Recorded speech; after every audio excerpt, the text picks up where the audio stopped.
I'm Sarah, this is Abby, and welcome to A Swool Unlimited.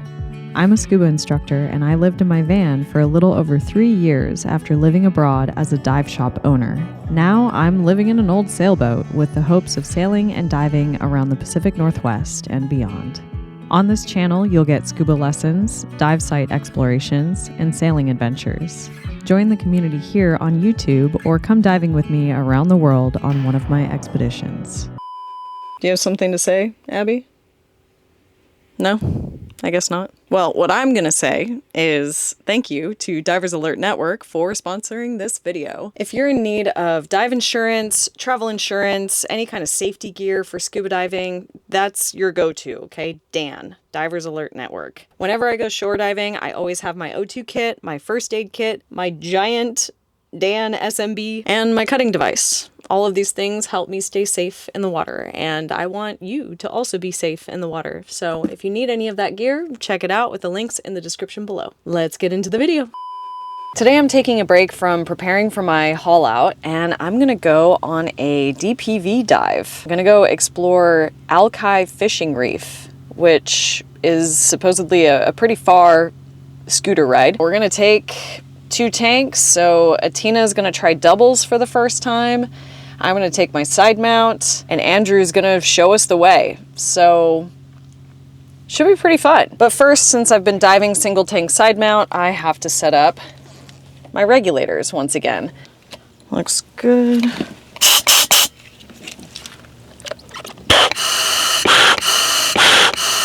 It's good. I'm gonna connect with Jared from Nex to do some regulator servicing, because I want to be able to do it myself. That's the goal. But everything's working, so we should be good to go for today. You want to take that one? Oh, sure, give me the big head. Yeah, well. Tube and a nose cap, I believe. Ooh. So how many times have you done this, Andrew? Twice. Twice? That's it? Twice on a blacktip. There you go. Christmas morning. Yay! Wow. What's the blue wire for? Supposedly the one that checks the voltage of both batteries. Okay. And that way it can tell if there's a battery imbalance. So kind of like a monitor almost? Correct. Okay. How do you know how to align it? These two go to this. Yeah, okay. 3 and 9. At least that's what DiveX says. 3 and 9. Okay. Okay. So instead of being like right here or up here, it's at this position. That's to offset the torque of the propeller. So that's why DiveX says sticker inline. Oh. Okay. But yeah, that's one thing to look out Not for. like a screw or something that holds that? Nope, because this is going to go around the nose cone and then it's going to get strapped down. Okay. So yeah, once it's on, it's got nowhere to go. Gotcha. But you're supposed to take it off and rinse and clean off the O-rings after every use, and that what can happen, this happens and then this goes rolling away. Yes. And now you're scrambling around on all fours looking for Right. So put it in here and just wedge it in. Yep. And pull up. Yep, and it's gonna pop.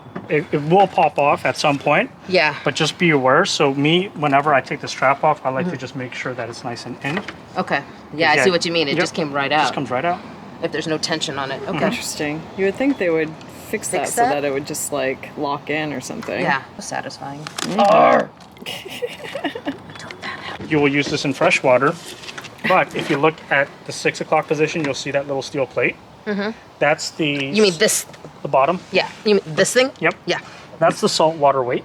Okay. So in salt water, you would put that in, and then in fresh water, you take it out. Wait, the thing at the... Oh, down... Oh, gotcha. Yep. Okay. For the scooter, you want to take the batteries out. Okay. Because they can't snap the mounts because of that weight. Makes sense. Okay. So it's best just to remove them, and then when you get to the dive site, throw them in, and then the nose goes on. That is what everybody recommends, including the manufacturer, because yeah, these mounts, they can snap. They'll snap with the weight of it. Okay. Yep, and then you have no more scooter. Yeah. So this is like sand and it's weighted, or not sand, but Lead shot. Shot. Yeah. Yep, it's got lead shot. The nice thing is, once this is installed, I like to go this strap, the one that goes around first. And then I put this on because that holds that strap in. How do you want me to route the strap? Okay. Yep. So if you see, it goes like that. Oh, yeah. Yep. There we go. Nice. And then this you can trim, or would you suggest? I definitely recommend trimming. Okay. Just about yay high. And then we have to burn it. Yes. Yeah. Have a lighter on you? Yes, I got a crack torch. Okay. I'll wait for that. Crack torch. If you route it above this one, when you go to knock it off, now you got to fight this strap to unhook. What do you mean by So- you have this down? What does that mean? Or Like if you, below the yeah, other below. Below. Oh, underneath it. I get it. I get it. I yeah, get it. underneath. Okay, I understand. Yeah. That way, the handle doesn't have to get loosened every single time you want to undo the nose strap. I get it. So here it's held in, but then on this Right. side, if it's also held in, now you don't have enough space to just kind of Right. pull that strap down and pop the nose cone off. Yeah. Okay. I just try to minimize the number of things I have to undo to disassemble something. Of course. Makes sense. Making things easier is always a good goal. Kind of zip tie through it and then secured it. Because I bumped that thing so many times until I did the zip tie. Okay. Because yeah, once it's on, you don't. There's Oh. a tool that cuts it flush. Yeah, that's smart. Yeah, so that there's no sharp edges. Let me tell you, I've been cut plenty of times with those on my boat. 1, 2, 3. Look at that. Smooth like butter. Look at him. He's got like matching tools and everything. Cute. Home Depot specials. Love it. Full rinse. If I can even submerge it, submerge it. Yep. Take it out. Let it dry completely. Open up the nose cone, remove the O-ring. O-rings. There's 2 of them. There's this one here. And then the bottom of the And then the tube. bottom, there's an O-ring here. Remove those out, clean those. So let's go ahead and leave the batteries in there so that we can power it on and make sure that everything functions. Just enough tension.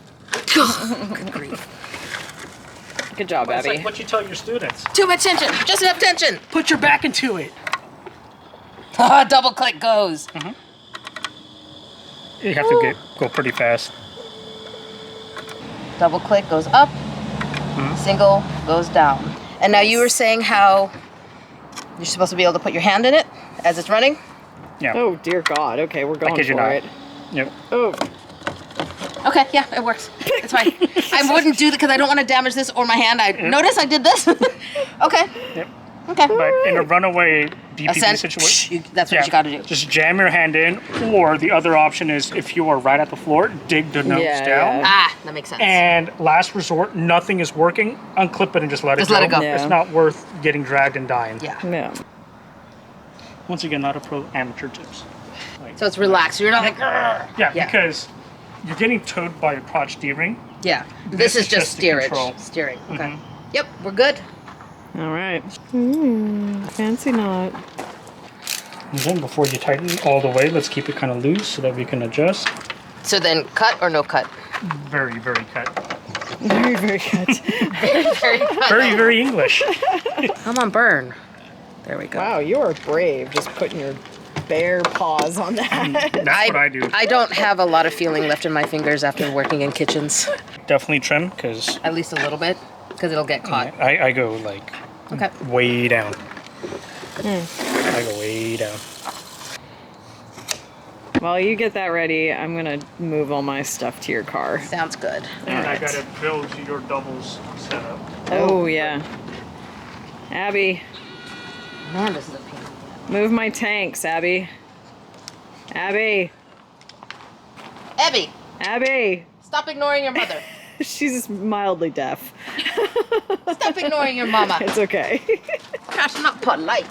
That's not polite. No, it's not. Forgot my dry bag today. Oh. Oh well. Do you want a dry bag? Nah, it's fine. ¿Qué te pasa?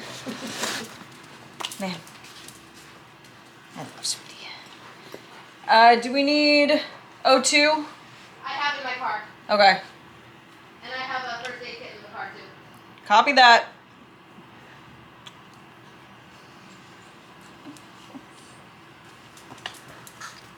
And then the fishing pier is straight out there on those 3 buoys. Oh, out there where the boats are? Yeah.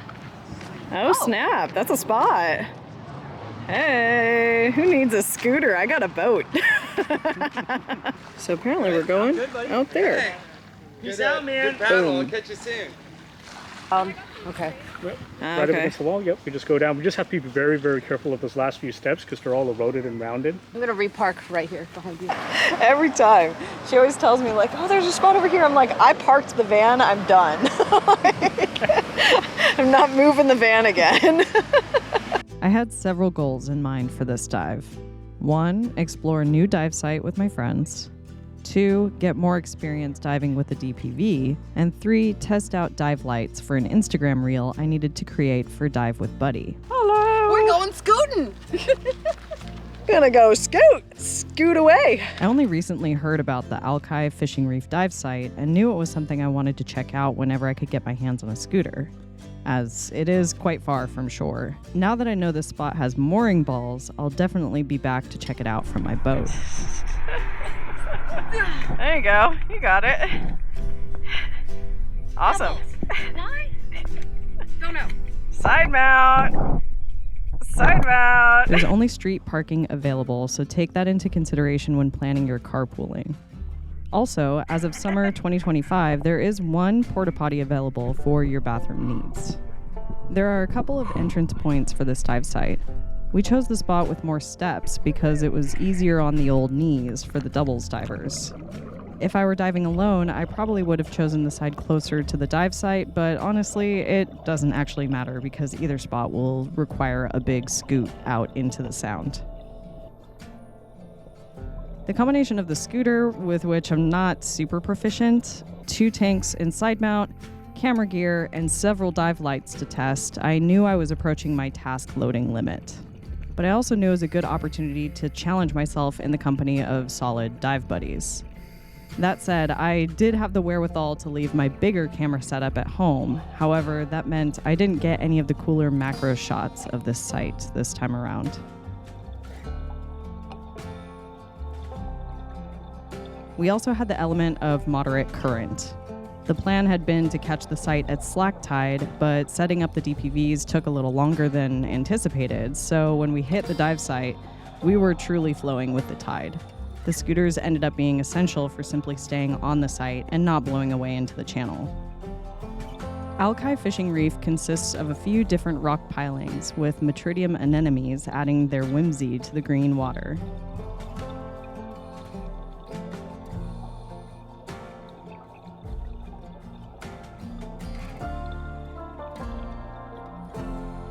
We did see a ratfish there, but I didn't get decent footage of it. And there were some cool jellies, which I love capturing with the 360 camera.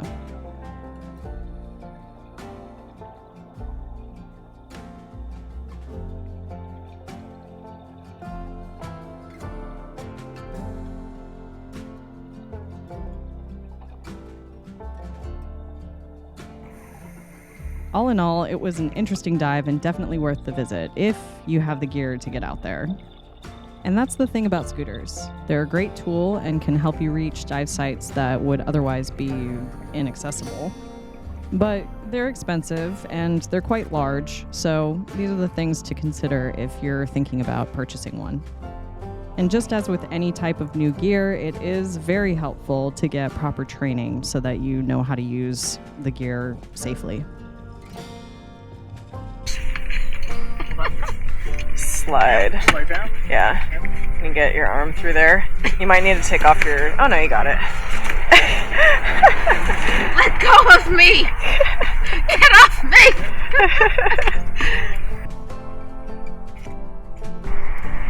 Hey, honey bucket.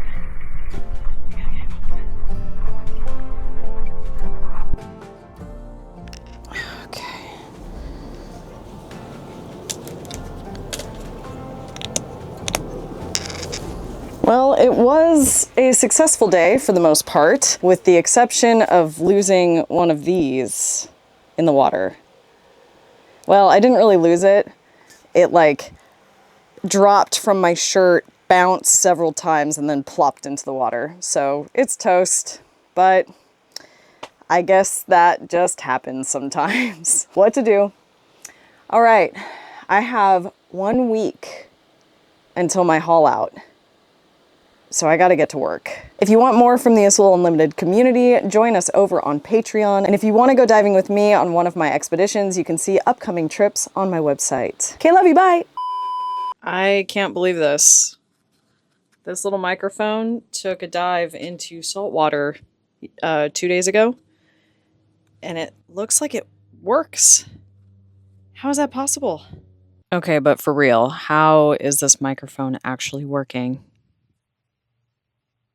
Like, this was fully submerged in salt water. Side note, I got my first dry suit neck seal burn, and this thing hurts, man. How do you guys who get this all the time deal with this? I hate it.